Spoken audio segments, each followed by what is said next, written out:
Edo governorship. Idaghosa urges forgiveness for Oshiomhole and advocates vote for APC. So it is that time again, the election time, where party members and party candidates put aside their conflicts and differences aside, to get the support and the backup of someone at the higher up or someone at the top, so they can win their election. But also, let's not forget that in this election period, we as voters should make the right choices and not just vote because of the support of an individual, but make the right choices and vote for the right candidate, because on the long run of 4 years or 8 years, that will determine a lot of things in the country or in the state. Good day everyone, good day my fellow Nigerians, and welcome to today's news update. This is the news. Charles Idaghosa, a chieftain of the All Progressive Congress (APC) in Edo State, has urged voters to forgive Senator Oshiomhole for his role in bringing Governor Godwin Obaseki to power in 2016 and to support the APC's candidate, Senator Monday Okpebholo, in the September 2021 governorship election. At a word-to-word campaign event in Uwo, Oshiomhole local government area, Idaghosa criticized Governor Obaseki's administration, alleging a failure to deliver on promises. He claimed Obaseki's government has transformed the technical college in Oshiomhole into a garri factory, where locals are now trained in garri processing instead of receiving proper education. The Oshiomhole Pineapple Justice Factory and the Technical College, which is the local government boast of, are now a shadow of themselves since the PDP-led government refused to restore the factory to give the agrarian community youth a source of livelihood. He praised Oshiomhole'S legacy, noting that the only road that in Oshiomhole was constructed by the former governor. Oshiomhole, addressing the crowd, urged them to vote for APC and emphasized that Okpebholo's vision would benefit Oshiomhole. He said Senator Monday Okpebholo is committed to revitalizing the technical college and improving local infrastructure, promising to provide necessary resources and complete road tarring within his first 100 days in office.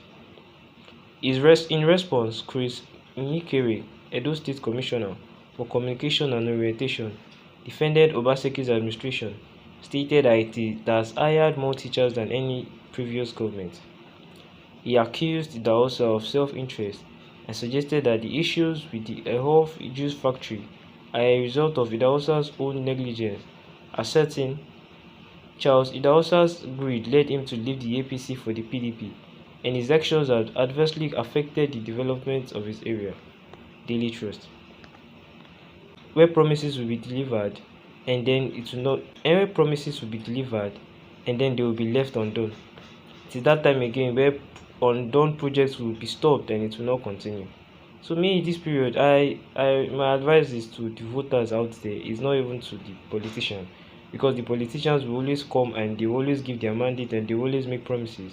But we the voters have the power to vote for the right choices, vote for the right candidates. The suffering you have gone through from past governments is enough for you to start making the right choices and the right votes.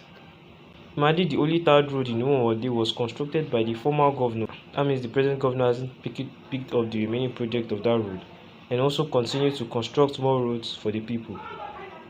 So now, Idaghosa is urging voters to support Oshiomhole'S candidate, who is Senator Monday Okpebholo, in the governorship election. But let's not also forget it is not by who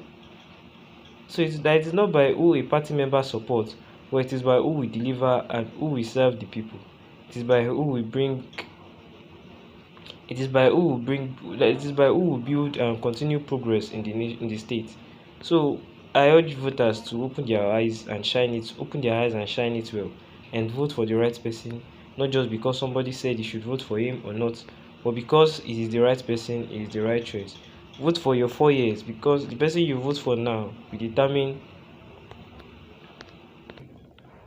what will happen to you in 4 years. So I urge supporters to be very, very careful, because these politicians can be very deceiving. And when it's that election period, they tend tend to act nice, and so I urge voters to make the right choices and vote for the right people. I think personally, judging from, you know, judging, I think personally, yeah, without any judgment, but saying that a technical school was now turned into a garri processing factory is actually no good at all. That's a very bad administration of a government, and that's a very bad administration of a government. If a garri factory should actually be built, it's not the bad thing, but it shouldn't be transformed. It shouldn't be from the transformation of a technical school. A technical college is meant to move higher ups into either a polytechnic or a state university, not turning it into a garri processing. That's because the school over time has lacked enough qualities and enough amendments to move forward, and now it had no choice but to turn it into a garri process. And I think that's very, very bad.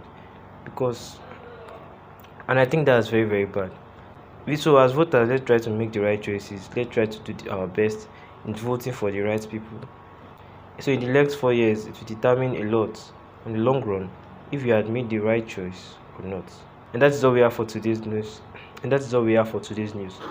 Thank you for listening and have a good